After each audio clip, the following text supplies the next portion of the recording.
Dios los bendiga, hermanos. Reciban saludos de la Iglesia Bíblica Ebenezer en Tijuana. Soy el pastor Cruz Moscoso, ya la mayoría me conoce y me ha visto aquí predicar en la iglesia. Entonces, vamos a estar mirando en este día, vamos a mirar una introducción al libro de Tito, y las próximas semanas, con la ayuda del Señor, voy a estar predicando concerniente a esta carta que es dada a un joven pastor en la iglesia de Creta. Entonces, vamos a dar este día lectura del versículo 1 al versículo 4 del capítulo 1 de Tito. He titulado el sermón El esclavo enviado. El esclavo enviado. Y dice la palabra del Señor de la siguiente manera: Pablo, siervo de Dios y apóstol de Jesucristo, conforme a la fe de los escogidos de Dios y al pleno conocimiento de la verdad, que es según la piedad, con la esperanza de vida eterna, la cual Dios, que no miente, prometió desde los tiempos eternos, y a su debido tiempo manifestó su palabra por la predicación que me fue confiada, conforme al mandamiento de Dios nuestro Salvador. A Tito, verdadero hijo en la fe común, gracia y paz de parte de Dios el Padre y de Cristo Jesús, nuestro Salvador.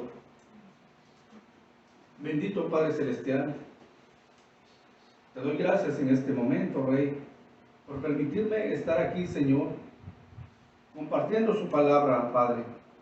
Yo le ruego, dame palabras sencillas, Señor, para poder exponer este sermón, Señor, y abre el corazón de mis hermanos, amigos, visitas, Señor, que se encuentran aquí, y aquellos que nos están mirando en línea, Señor.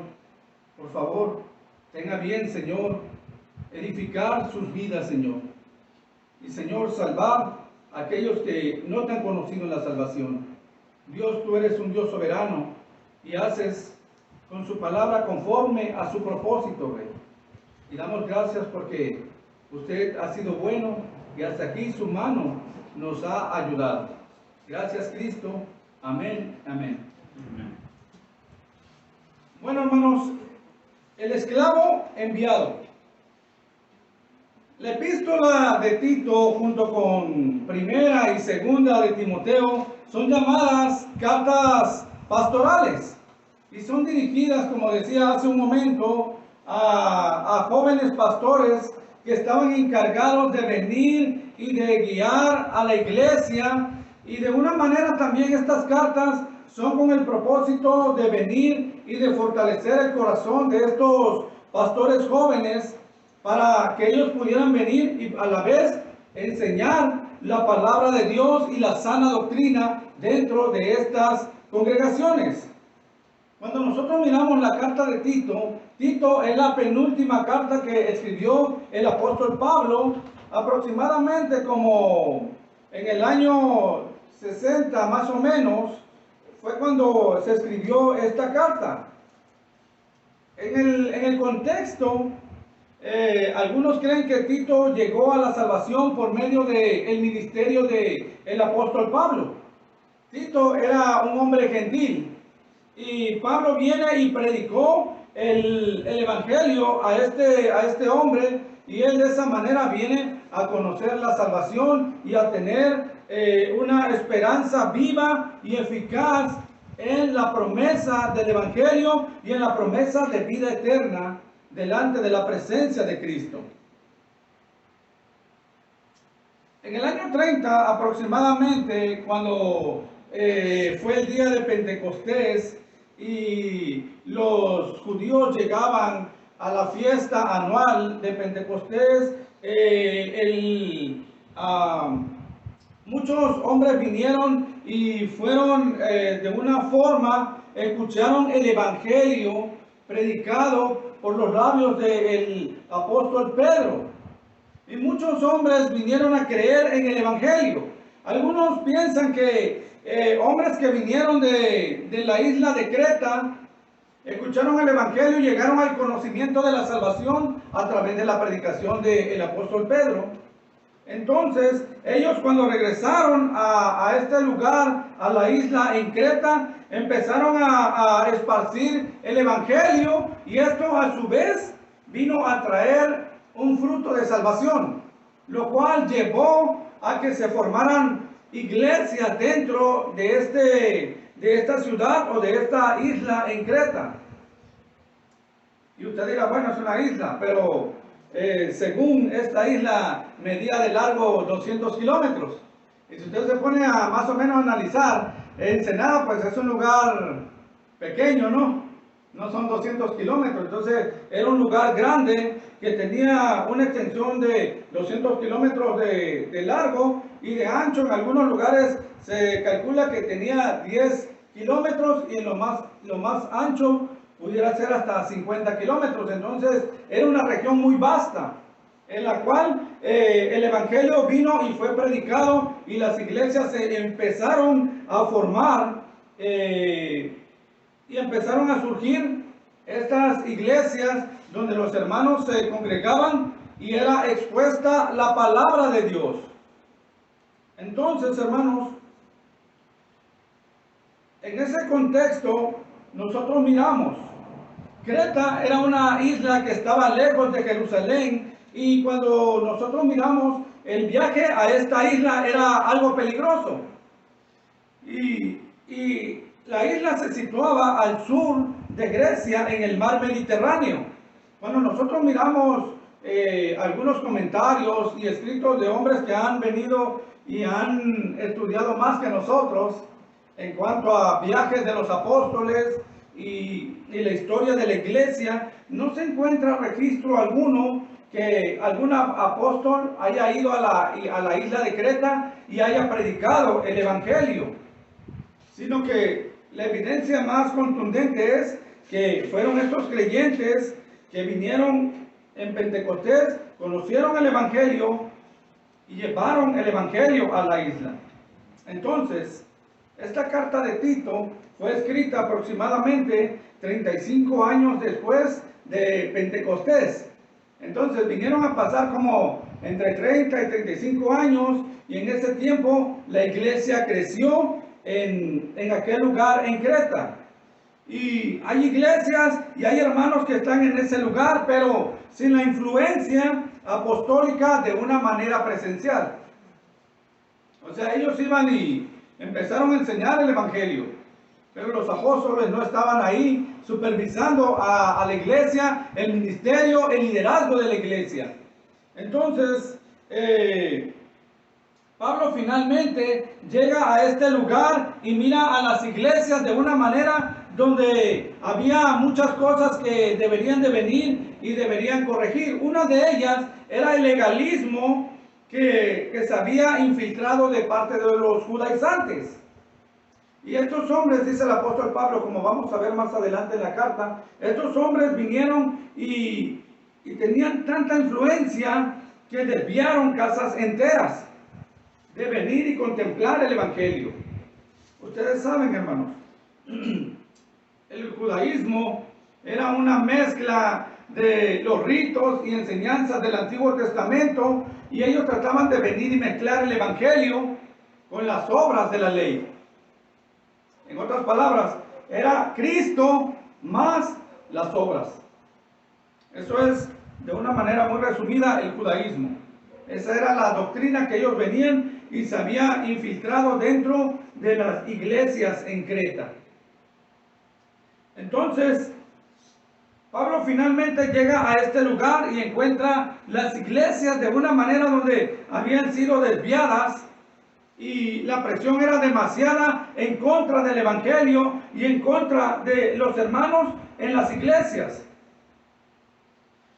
Y Pablo, hermanos, deja a Tito en la isla y le da el mandato de corregir lo deficiente dentro de las iglesias. Tito capítulo 1, versículo 5 dice: por esta causa te dejé en Creta, para que pusieras en orden lo que queda y designaras ancianos en cada ciudad como te mandé. Déjenme tomar un poquito de agua.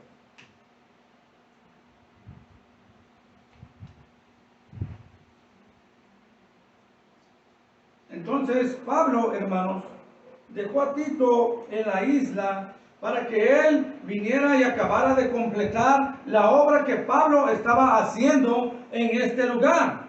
Y una de las cosas que tenía que hacer él era venir y era poner un liderazgo fuerte, un liderazgo sólido de ancianos. Y si usted se da cuenta, la palabra es plural, es ancianos, no ancianos.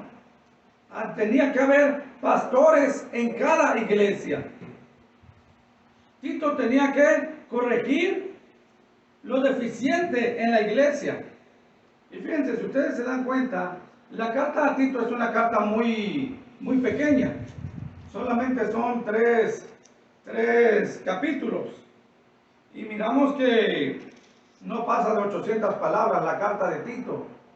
Pero uno se puede preguntar entonces por qué, si es una carta tan pequeña, y quizás en el viaje de Pablo con Tito mientras llegaban a la isla de Creta, pues él le podía decir a Tito: bueno, Tito, tienes que venir y tienes que corregir lo que hace falta y lo deficiente en la iglesia, con un liderazgo de ancianos, hombres que tengan un carácter conforme al carácter de Cristo. Corrige la mala doctrina que está ahí, enseña la sana doctrina, y pudiera parecer algo pues bastante sencillo. Bueno, pero el hecho de que fuera escrita esta carta era algo muy necesario, hermanos, porque fue escrita de parte del apóstol Pablo. Tito necesitaba una prueba de que estaba trabajando bajo una autoridad apostólica delegada. Ustedes recuerdan, está el judaísmo ahí.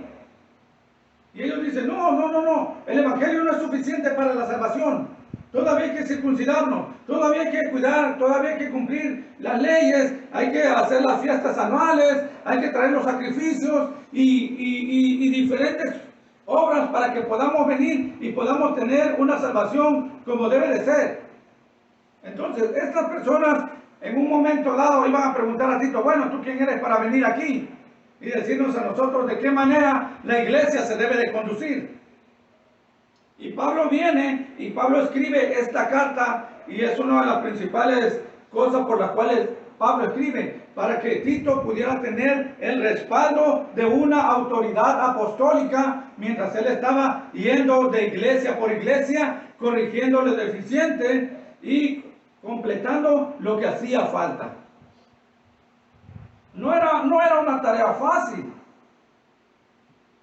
no era algo sencillo, hermanos. Porque iba a haber personas y hermanos y falsos maestros que se iban a oponer a la enseñanza de Tito. Mira conmigo, por favor, el versículo 10, capítulo 1. Dice: porque hay muchos rebeldes, habladores vanos y engañadores, especialmente los de la circuncisión, a quienes es preciso tapar la boca, porque están trastornando familias enteras, enseñando por ganancias deshonestas cosas que no deben. Entonces, el corazón de estos hombres no estaba en venir y glorificar a Dios. El corazón de ellos no estaba en venir y llevar a las almas de hombres cargados de pecados, viviendo en su miseria espiritual, al camino que lleva a la salvación. No, el corazón de ellos estaba, hermanos, en sus propios deseos malvados, perversos, pecaminosos, donde nada más ellos pudieran venir y sacar ventaja del evangelio de Cristo y traer carga a la iglesia, en lugar de venir y traer el evangelio y predicar el evangelio que trae libertad a los corazones oprimidos. ¿Para qué? Para que ellos pudieran glorificar a Cristo de esa manera. También, hermanos, una de las cosas que Tito tenía que hacer y por la cual era escrita esta carta es que, porque muchos decían, bueno, es una carta pastoral enviada a Tito. Y algunos pudieran venir y decir, bueno, esa carta no viene a afectar a la iglesia. Pero si usted lee la carta de Tito, esta carta, por ser muy pequeña, aún así involucra a todo el cuerpo de Cristo, a toda la iglesia local, en la manera como deben de vivir en santidad, recibiendo una sana doctrina, y a la vez esto lleva a glorificar el nombre del Señor Jesucristo. Sana doctrina lleva a una vida de piedad y santidad apartada del pecado, llevando a glorificar a Jesucristo. Y era lo que Tito tenía que venir y tenía que enseñar. Y ustedes lo van a ver a lo largo de la carta mientras la vamos a estar estudiando. El énfasis de Tito es la sana doctrina. ¿Por qué? Porque donde hay sana doctrina, siempre esto va a desembocar en una vida de piedad, en el caminar del creyente agradando a Dios. Y también, hermanos, cuando hay una sana doctrina y una vida de piedad, esto va a venir y va a movilizar a la iglesia a hacer buenas obras. Mira conmigo rápidamente, capítulo 2, versículo 7. Muéstrate en todo como ejemplo de buenas obras, con pureza de doctrina, con dignidad. Fíjense lo que dice. Con buenas obras y con pureza de doctrina y dignidad. Capítulo 2, versículo 14. Él se dio por nosotros, hablando de Cristo, para redimirnos de toda iniquidad y purificar para sí un pueblo para posesión suya, celoso de buenas obras. Fíjense, para purificar un pueblo celoso de buenas obras. Hermanos, la sana doctrina siempre va a llevar a una vida que va a traer una vida piadosa y por consiguiente una vida que va a obrar para la gloria de Dios. Capítulo 3, versículo 18. 8, perdón. Palabra fiel es esta. Y en cuanto a estas cosas, quiero que hables con firmeza, para que los que han creído en Dios procuren ocuparse en buenas obras. Estas cosas son buenas y útiles para los hombres.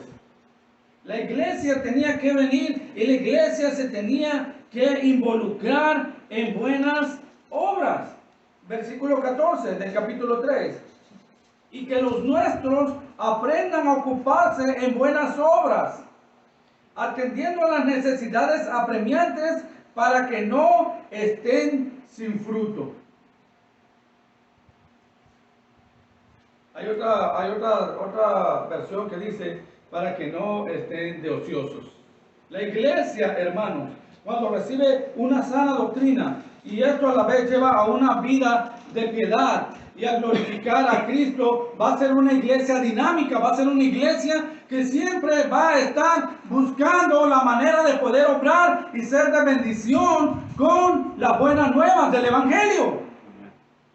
Era lo que Pablo deseaba que hubiera en la iglesia, porque no estaba habiendo eso dentro de la iglesia. Entonces, el énfasis de Pablo era recordar a Tito que una iglesia con sana doctrina se refleja una vida de piedad y de buenos frutos. ¿Sí? ¿Por qué? Porque el mismo apóstol Pablo dice que la gracia nos enseña a renunciar a la impiedad y a vivir de una manera sobria, justa y piadosa en el mundo. Como un maestro o como una maestra, la gracia viene y nos enseña a renunciar a la vida de impiedad y a vivir una vida piadosa. Una vida que glorifica a Cristo. En la palabra de Cristo sería siendo la luz y la sal del mundo. Esa es la vida de un hombre, de una mujer que ha venido y ha gustado de la salvación del Evangelio y que vive con una esperanza gloriosa puesta en la eternidad, contemplando al autor y el consumador de su salvación. Y cuando uno camina de esa manera, el mundo realmente no va a venir y no te va a distraer, porque tus ojos están puestos en el autor y el consumador de la salvación. Entonces, en el contexto general, es lo que nosotros podemos ver acerca de la carta. Ahora, hermanos, miremos el versículo 1. Pablo, prisionero, perdón, estoy en Filemón. Ok, lo siento. Pablo, siervo de Cristo y apóstol de Jesucristo, conforme a la fe de los escogidos de Dios y al pleno conocimiento de la verdad, que es según la piedad. Primeramente, nosotros miramos, el apóstol Pablo viene y se presenta de una manera diciendo, Pablo, siervo de Dios. Y esa palabra es algo de llamar mucho la atención. Porque en el idioma griego o en la lengua griega, esa palabra siervo es doulos, de donde sacamos la palabra esclavo. Entonces, un esclavo era alguien que pertenecía a otra persona. Y Pablo dice, yo soy esclavo de Cristo, yo soy siervo de Cristo. Y usted se pone a pensar un poquito, hermanos. Hoy en día, para muchos decir, el siervo del Señor es un título de gran renombre y de influencia y de poder y de autoridad. Pero en el tiempo del apóstol Pablo, hermanos, esta palabra esclavo, porque así es como aparece en el idioma original, en el griego, Pablo, esclavo de Dios. No se miraba a él como, el gran apóstol, no, como un simple esclavo. Él se consideraba delante de la presencia de Dios como una propiedad que había sido adquirida. Pero no fue adquirido de cualquier manera. No fue comprado, no fue libertado con precio de oro y plata, como dice Pedro. Fue comprado con la sangre del cordero inmolado en la cruz del Calvario. ¿Por qué? Porque Pablo era un hombre pecador. Era un hombre que había venido y había transgredido contra la ley de Dios, la cual venía y demandaba que la paga del pecado es muerte. Él era digno de muerte. Pero Dios en su misericordia, Él vino y a través del sacrificio de Cristo llamó a Pablo y lo salvó. Y lo hizo un esclavo. ¿Por qué? Porque antes de Pablo venir a Cristo, él era un esclavo del pecado.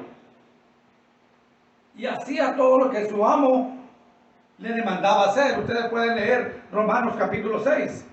Él dice que ponía a todos sus miembros de una manera como un esclavo bajo la servidumbre del pecado, bajo la servidumbre de la injusticia. Pero ahora que estaba en Cristo, todos los miembros de Pablo estaban bajo la servidumbre de Cristo.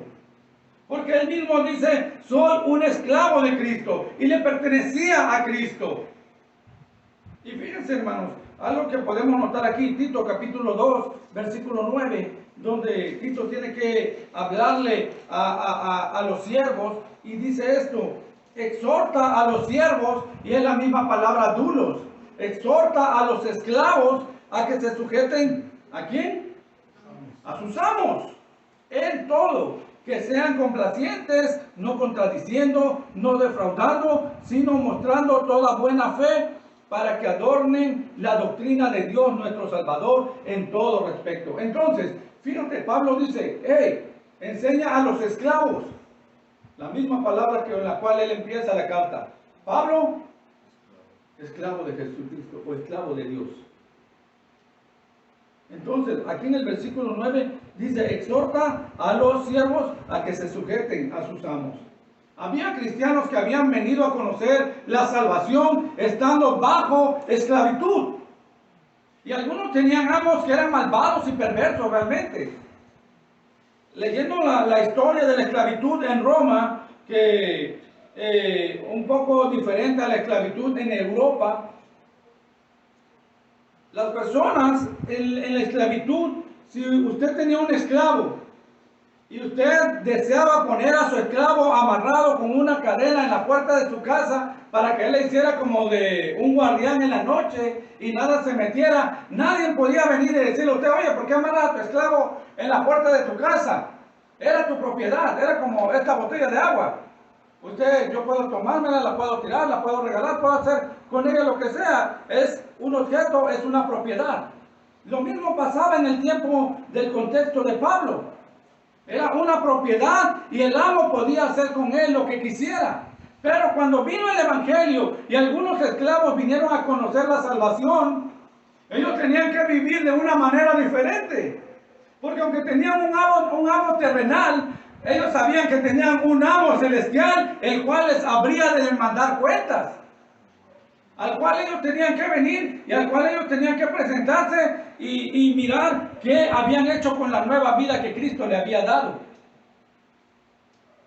¿Por qué? Porque estos esclavos, dice Pablo, ellos tenían que venir y tenían que adornar la doctrina del Evangelio. Tenían que venir y someterse a sus amos. En todo, no siendo respondones, no robando, no maldiciendo, no haciendo las cosas que los esclavos en Cristo hacían al venir y tratar de abusar de sus amos. Era la antigua ley, ojo por ojo, diente por diente. Él me la hace, yo se la hago, pero dice Pablo hoy, ahora nosotros tenemos a una nueva vida en Cristo y por lo tanto vivimos de manera diferente. Somos siervos de Dios. Y aunque Él les dice, exhorta a los siervos, a los esclavos. ¿Por qué? ¿Por qué lo podía hacer Tito? Porque ahora estos le pertenecían a Dios por medio del sacrificio de Cristo. Y eran siervos de Dios, lo mismo que el apóstol Pablo. Entonces, hermanos, ustedes pueden mirar hoy en día el término siervo. Mucha gente quiere venir y quiere ser reconocida con ese término, el siervo del Señor. Y el hombre viene y se levanta el cuello y se hace como un pavo real, así donde todos vienen y lo admiran. Pero si realmente regresas a la raíz de la palabra, eres el esclavo del Señor. No te perteneces a ti mismo. No haces la cosa para tus propios deseos y propósitos. Toda tu vida la tienes dedicada a solamente venir y agradar a tu dueño y Señor Jesucristo. Aunque Pablo, hermanos, era una persona prominente. Él no era más que un esclavo y su amo se llamaba Jesucristo. Era todo para él. Él sabía que tenía autoridad. No una autoridad que se la había dado cualquier persona. No, una autoridad que se la había dado Dios y el Señor Jesucristo.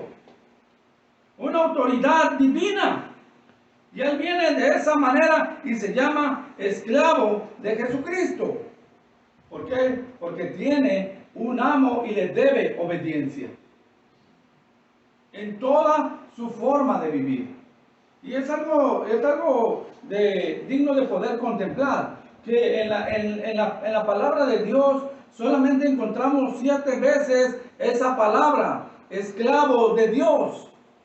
Y 5 hacen referencia a Moisés cuando se le llama siervo de Dios. En el hebreo es Hebed, un esclavo. Entonces la otra vez que lo encontramos es en Santiago capítulo 1, versículo 1. Santiago, el medio hermano del Señor Jesucristo. Y aquí Pablo, donde él mismo dice, se nombra siervo de Dios o esclavo de Dios. Ahora, ¿cómo esto aplica a nosotros el día de hoy como iglesia, como cristianos? Nosotros como hijos de Dios, hermanos, ya no somos de nosotros mismos, ya no nos pertenecemos a nosotros, porque esa era la manera como vivíamos cuando estábamos sin Cristo. No, mi vida es mía y a mí me pertenece. Yo hago lo que quiera, voy a donde quiera, tomo las decisiones que quiera, porque es mi vida. Pero cuando Cristo vino y te salvó, esa vida pasó a ser propiedad del Dios eterno e inmortal. Miren lo que dice en 1 Corintios 6:20, lo miramos hace un momento en la escuela dominical. Primera de Corintios capítulo 6, versículo 20. Porque han sido comprados por un precio. Por tanto, glorifiquen a Dios en su cuerpo y en su espíritu, los cuales ¿de quién son? Hermano, usted tiene un cuerpo, ¿está vivo? No es de usted. Los cuales han sido comprados. Su cuerpo, su vida, todo lo que usted le tiene es de Dios. Nosotros no tenemos nada en este mundo. Nada. Todo lo que nosotros podemos venir y lo que Dios le ha dado es para que usted sea un administrador de Dios. Todo. No hay nada que le pertenezca. Y usted puede decir, oye, pero es que trabajé 48 horas en la semana, hermano, y me dieron mi sueldo. Bueno, ese sueldo también le pertenece a Dios. Compré la casa y el carro y la ropa y la comida y los víveres y lo que haya sido. Todo eso le pertenece a Dios. Su cuerpo, su vida, su alma le pertenece a Dios. No hay nada que en esta vida realmente nos pueda pertenecer a nosotros de este mundo. Aún el mundo mismo le pertenece a Dios. Y un día Él lo va a destruir todo y va a ser un nuevo universo. Donde no va a haber pecado, no va a haber maldad, muerte, sufrimiento, y donde los hijos, los redimidos, aquellos que han sido comprados y aquellos que han sido esclavos, hechos esclavos para Cristo, van a habitar por toda la eternidad. Entonces, ya no somos de nosotros mismos, ahora somos propiedad de Cristo Jesús. Entonces, nosotros miramos, hermanos, la frase, aunque demuestra humildad, también demuestra un servicio de autoridad. Habla de un servicio especial a Dios. Pablo, siervo de Dios. Él venía y su vida estaba en total sumisión y servicio a la voluntad de Dios. Estamos aprendiendo en la escuela dominical cuál es la voluntad de Dios. Y usted sabe, hasta ahorita, los que están aquí empezando, 3 partes de qué es la voluntad de Dios. Que el hombre sea salvo, que el hombre venga y sea lleno del Espíritu, que el hombre venga y que sea santo, apartado de lo malo. Todo eso es lo que Dios desea para su vida. Y como tal, nosotros tenemos que venir y hacer la voluntad de Dios en obediencia total y genuina, con alegría de corazón. No sé cuánto tiempo tengo, hermano. Es que no se ha movido la aguja. Ok, perfecto. Entonces, segundo punto, versículo 1 del capítulo 1 de Tito. Si regresa conmigo, por favor. Tito 1:1. Pablo, siervo de Dios y apóstol de Jesucristo. Entonces, no solamente Pablo viene y dice que él es un esclavo de Cristo, pero también dice que él es un apóstol. Y la palabra apóstol literalmente significa un enviado. No es más que eso, es un enviado. Es como, por ejemplo, si a usted hoy le mandan un paquete por alguna empresa de envíos, no sé, FedEx, UPS, algo así me parece. Y le van a mandar a una persona un enviado, y cuando llega a su casa, usted simple y sencillamente va a mirar a una persona que trae un paquete. Y no va a ser más que eso, más que un enviado. No es alguien que, wow, una persona eminente, no.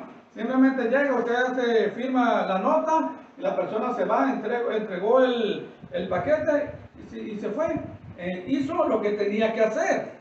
Entonces, si usted mira eso, hermanos, el término apóstol en esa forma no es un término que habla de mucho, de grandeza, o que lo hace de una manera alguien especial. Pero, ¿qué es lo que hace que realmente el término aquí, apóstol, sea algo que llega a ser de relevancia? Que el apóstol Pablo dice, y apóstol de Jesucristo. Lo que hace relevante esta palabra apóstol en el pasaje es que no lo envió a él cualquier persona. Fue enviado directamente del Señor Jesucristo, y lo cual denota su autoridad, porque está bajo el encargo de Jesucristo. Fue comisionado para cumplir una misión. Usted se imagina que yo ahorita vengo y le digo, oye, hermano Pedro, ¿puede ir y dejar esta botella en la casa azul que está de aquel lado? Y usted llega y, buenas tardes, vengo aquí a dejar esta botella porque me mandó el pastor Bruce. Y la persona que está ahí va a decir, ¿quién es ese? ¿Quién eres tú? Yo no conozco a Bruce, yo no conozco quién eres tú. Y quizás va a recibir la botella o quizás no la va a recibir. Pero cuando tú dices, bueno, ponemos de otra forma. Hermano Pedro, vaya y lleve esta botella a la Casa Azul y dígale que lo mandó Obrador. Y cuando la persona vaya y usted llegue ahí, le va a decir, oh, sí, ese es parte del presidente, entonces sí lo quiero. Y usted va a llevar una cierta autoridad porque fue enviado de alguien que tiene poder. El apóstol Pablo viene y de una manera se presenta en la carta diciendo, soy apóstol de Jesucristo.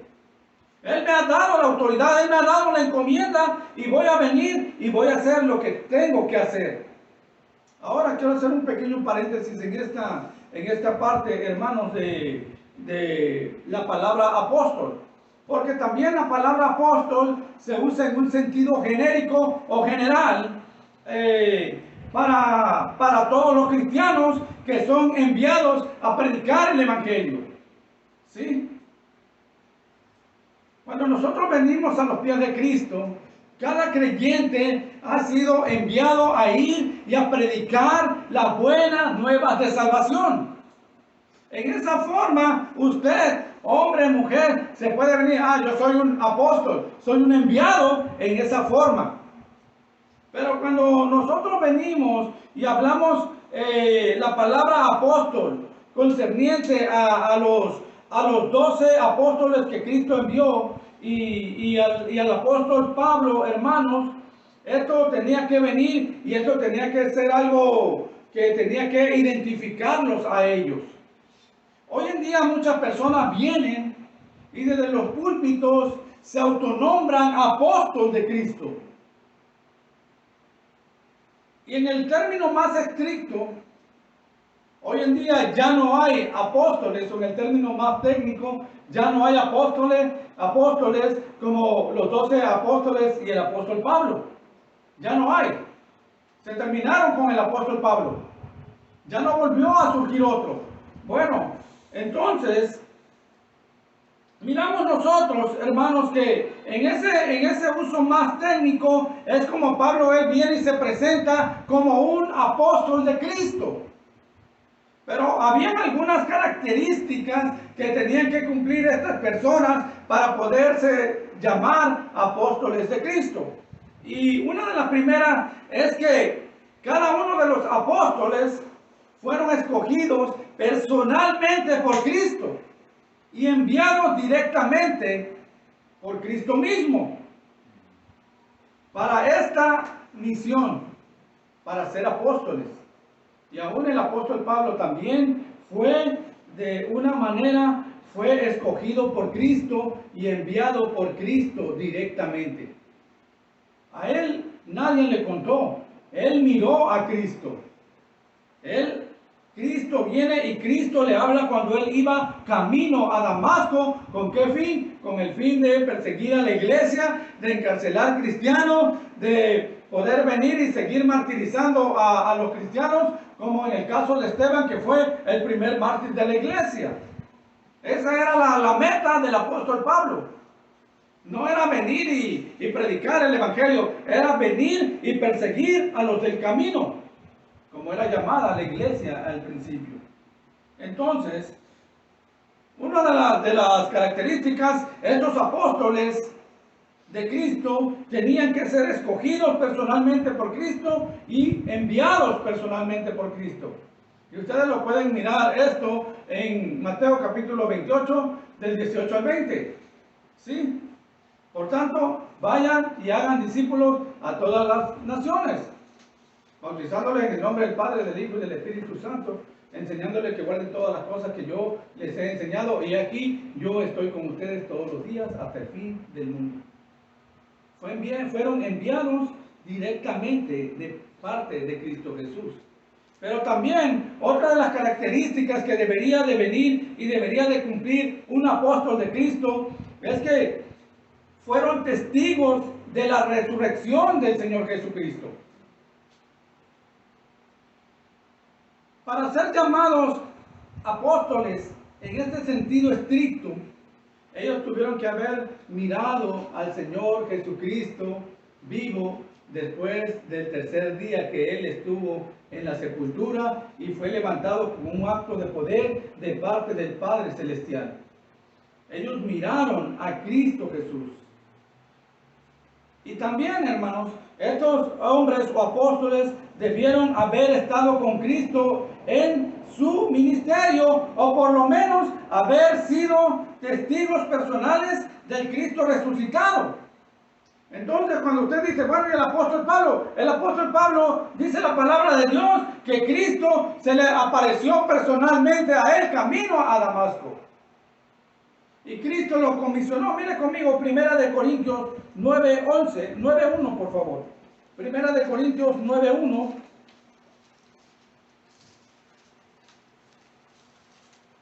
El apóstol Pablo está aquí defendiendo su apostolado en medio de todos los falsos maestros que había dentro de la iglesia en Corinto. Y Pablo dice, no soy libre, no soy apóstol, no he visto a Jesús nuestro Señor, no son ustedes mi obra en el Señor. Entonces el apóstol Pablo dice aquí, no he visto al Señor. Ustedes saben que yo he mirado al Señor Jesucristo. Primera de Corintios capítulo 15, versículo 3. Y vamos a leer algunos textos de este capítulo.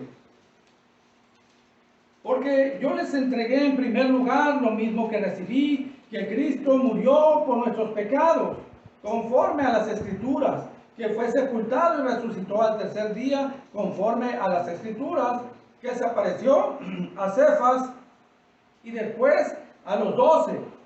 Luego se apareció a más de 500 hermanos a la vez, la mayoría de los cuales viven aún, pero algunos ya duermen o ya estaban en la presencia del Señor.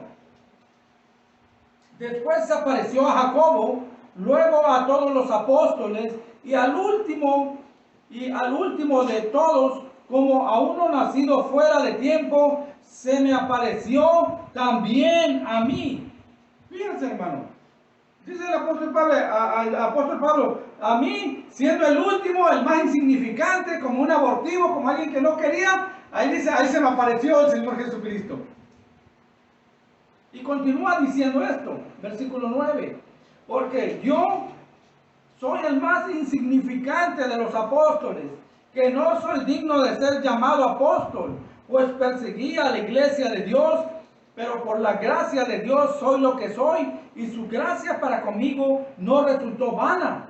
Antes bien he trabajado mucho más que todos ellos, aunque no yo, sino la gracia de Dios en mí. Sin embargo, haya sido yo o ellos, así predicamos y así creyeron ustedes. Hermanos, siendo yo el más insignificante, siendo yo el que era como un abortivo, aún así Cristo viene y me cogió y lo vi resucitado, y Cristo viene y me encomendó la tarea de ir a predicar el Evangelio igual que ustedes. Y Pablo dice, bueno, y si ustedes se dan cuenta, aún vine y he predicado más que ustedes. Y la fuerza y la gracia de Dios, el poder de Dios han estado conmigo. Y ya sea que ustedes prediquen o que yo predique, ustedes han venido a conocer el Evangelio de Cristo y los ha llevado a la salvación. Pero fíjate el corazón de Pablo, siendo yo el más pequeño de los apóstoles, siendo el más insignificante. Palabras que hoy son hirientes y ofensivas para los pseudo apóstoles y pseudo siervos de Cristo hoy en día, que buscan la admiración del hombre, que buscan el poder, que buscan la influencia, que buscan el dinero a costa de la palabra de Dios. ¿Y qué dice Pablo? Hey, yo soy el más insignificante. O sea, Cristo viene y me tuvo por bien venir y apartarme a mí para una obra de ir y predicar el Evangelio. No se jactaba Pablo de que él fuera el gran apóstol, no. Él simple y sencillamente contemplaba la gracia y el poder de Dios obrando a través de él para la salvación de las almas y que éstas a su vez pudieran traer la gloria a Dios. Esa era la vida de Pablo. Eso es lo que él le dice también ahí mismo en la iglesia a los corintios. Porque no me propuse saber otra cosa entre ustedes sino a Cristo y este crucificado. Y la pregunta es, ¿tenía Pablo conocimiento para dar una buena cátedra? ¿Era Pablo un buen orador? Yo creo que era excelente, era un erudito Pablo. Pero dice, yo no salí de mostrar a Cristo y este crucificado. Para unos, piedra de tropiezo. Sí. Eso era algo maravilloso del apóstol Pablo. Pero también, hermanos, otra característica de un apóstol de Cristo es que ellos habían venido y recibieron la misma inspiración que recibieron los profetas del Antiguo Testamento para poder escribir la palabra del Evangelio. Mire conmigo Juan capítulo 14, 16, por favor. Juan 14, 16. Entonces, yo rogaré al Padre y Él les dará otro consolador para que esté con ustedes para siempre. Jesús, hermanos, viene y le promete a esos hombres que el Espíritu Santo habría de obrar en ellos en la misma forma que había obrado con los profetas en el Antiguo Testamento. Es decir, bajo la inspiración divina. Cuando ellos escribieron, ellos fueron inspirados por el Espíritu Santo. Es lo que dice 2 de Corintios 3:16, 2 de Timoteo 3:16. Toda la escritura es inspirada por Dios y útil para enseñar, para redarguir, para corregir, para instruir en justicia, a fin de que el hombre de Dios sea perfecto, enteramente preparado para toda buena obra. Era la palabra de Dios.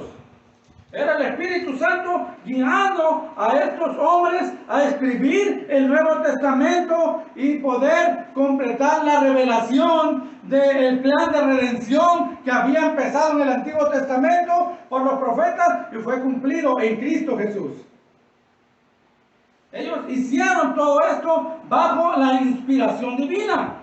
Recibieron, aparte, hermanos, los apóstoles recibieron la capacidad del Espíritu Santo para hacer milagros y de esa forma confirmar el mensaje que ellos estaban predicando y que decían que venía de parte de Dios. Entonces, miramos aquí las credenciales y las características de este apóstol de Cristo. Y todo esto era necesario. ¿Por qué? Porque Tito iba a entrar, hermanos, en un lugar donde iba a encontrar gran oposición. Y Pablo tenía que venir y tenía que ser muy directo en la forma como él se estaba presentando en la carta y poder respaldar lo que Tito iba a hacer en la iglesia mientras corregía lo deficiente y completaba lo que hacía falta. Entonces, ¿lo puede mirar, hermano? Pablo se presenta en sentido técnico para hablar de él y de los otros 12. ¿Y qué era lo que caracterizaba al apóstol Pablo? Déjame resumirlo de esta manera. Que el Cristo resucitado en persona se le apareció, lo escogió, lo envió con la inspiración del Espíritu y con el poder del Espíritu para confirmar el mensaje con señales y milagros.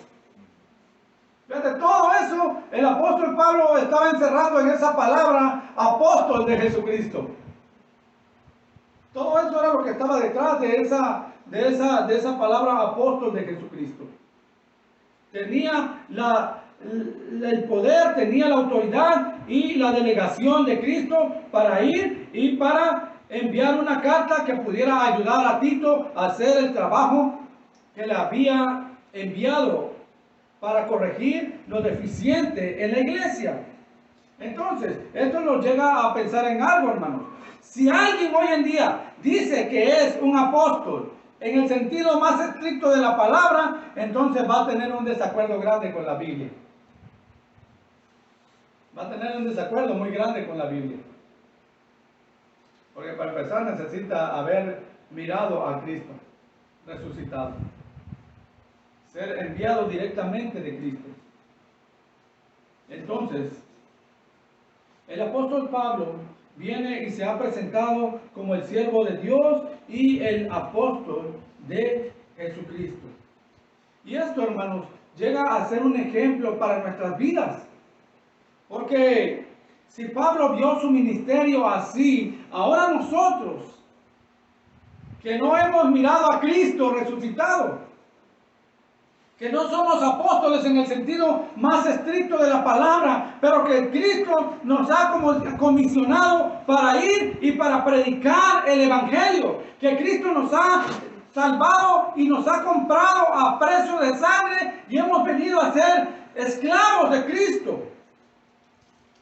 Ahora, hermanos, cómo nosotros estamos viniendo y cómo nosotros estamos contemplando nuestras vidas a la luz de estos dos términos en los cuales el apóstol Pablo se refería a sí mismo. Pero ahora en nuestra vida personal, ¿cómo lo podemos aplicar hoy en día? Dios nos ha llamado y nos ha dado grandes dones para servirle a Él. Aquí en esta audiencia que está aquí presente, todos tenemos dones y talentos, los cuales Dios ha venido y los cuales Dios ha permitido que desarrollemos. Sabemos claramente los talentos es algo con lo que nosotros nacemos. El hermano tiene talento para tocar la guitarra, ¿no? Otros para cantar, otros para carpintería, y son talentos. Pero también Dios nos ha dado dones espirituales para que nosotros vengamos y nosotros los desarrollemos dentro de la iglesia para hacer de edificación los unos con los otros. Para que el cuerpo de Cristo pueda venir y el cuerpo de Cristo pueda de una manera, pueda caminar como Dios desea que camine su iglesia.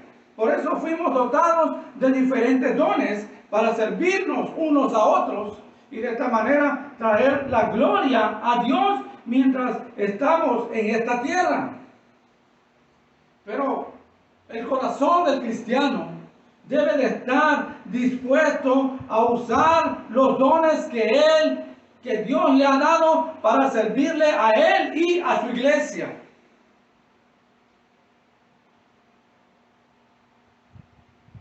Si ustedes han leído, se puede decir, la biografía del apóstol Pablo, cualquiera de nosotros, en un momento de peligro, de muerte, quedar apedreado y ya dado por muerto, estar encarcelado en diversas ocasiones, haber sido azotados y dejarlo ahí todo ensangrentado y luego meterlo en la cárcel. Hermanos, creo que alguno de nosotros, si nos hubiera pasado alguna de esas cosas, pensaríamos mucho poder venir y regresar a servir para el cuerpo de Cristo. Porque estamos acostumbrados a muchas comodidades, honestamente.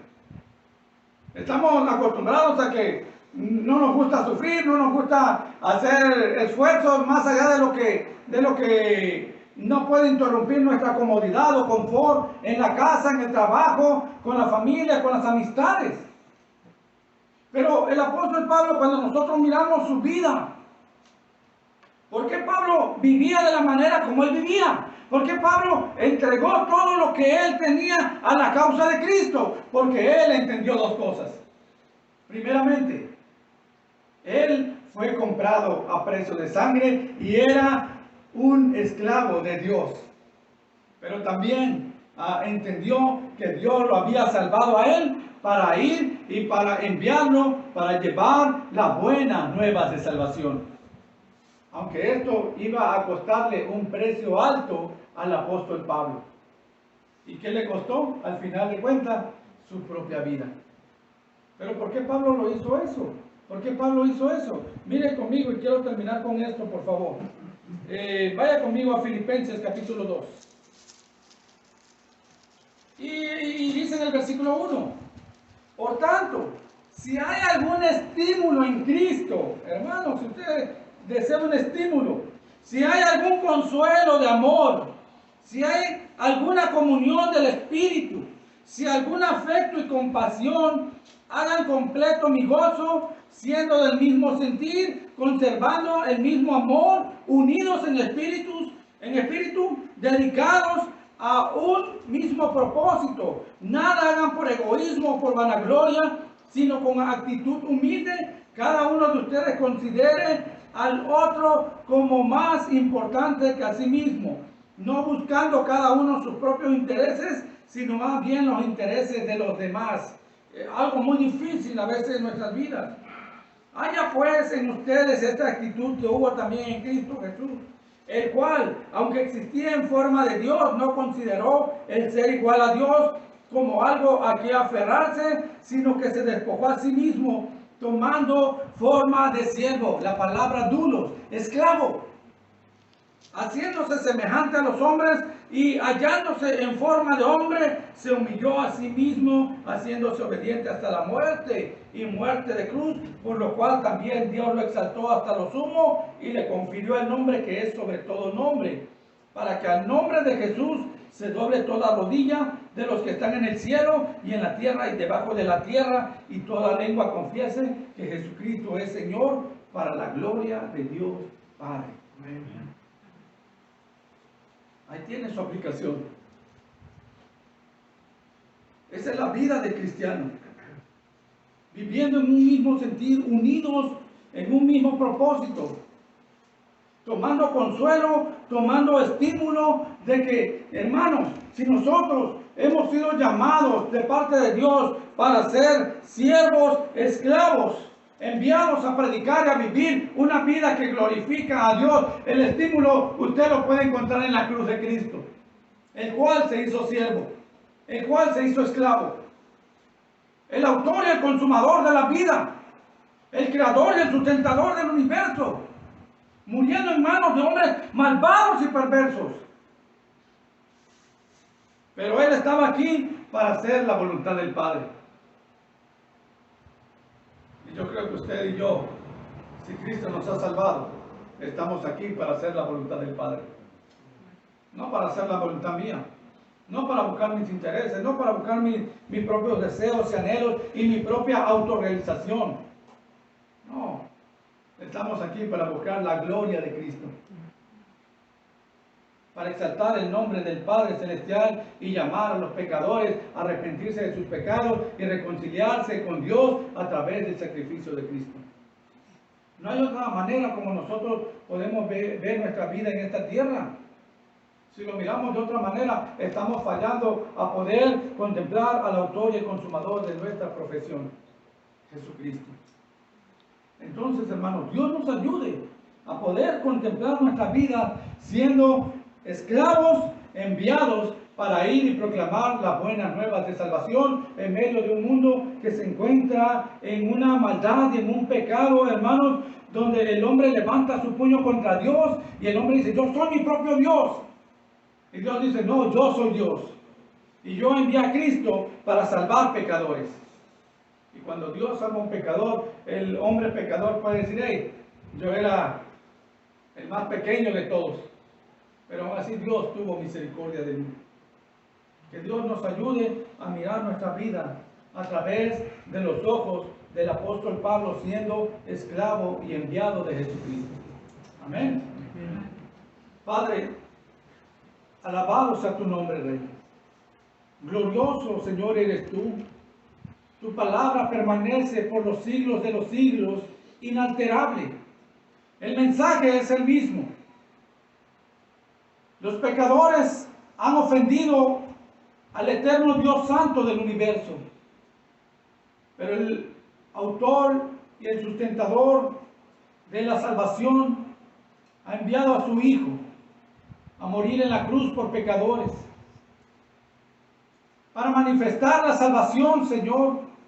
y traer hombres al conocimiento de su evangelio, al conocimiento de su propio pecado y arrepentirse de él, confiando en el sacrificio de Cristo. Y yo le ruego, Padre, ten misericordia de aquellos que nos escuchan, que nos están mirando en este momento. Si alguno no te ha conocido, y Señor, su vida está en solamente mirando su propia vida de una manera egocentrista, Señor, tú tengas bien abrir su corazón para contemplarte a ti, el único santo y poderoso, el único que puede salvar al pecador y librarlo de la condenación eterna. Oh Señor, están en tus manos, Rey. Y también le pido por la iglesia, Señor, en este lugar. Padre, ayuda a mis hermanos, fortalécelos, Rey. Señor, tú sabes sus corazones, sus mentes, Padre, sus anhelos, sus deseos más profundos. Y yo te ruego que sean alineados a tu voluntad, Señor. Y si alguno de esos deseos, anhelos, metas no están alineadas conforme a tu voluntad, Señor, ayúdales a que puedan, Señor, alinearlos, Señor, conforme a tu propósito eterno, Dios. Gracias, Padre. Gracias, Señor. Amén. Amén. Dios los bendiga, hermanos.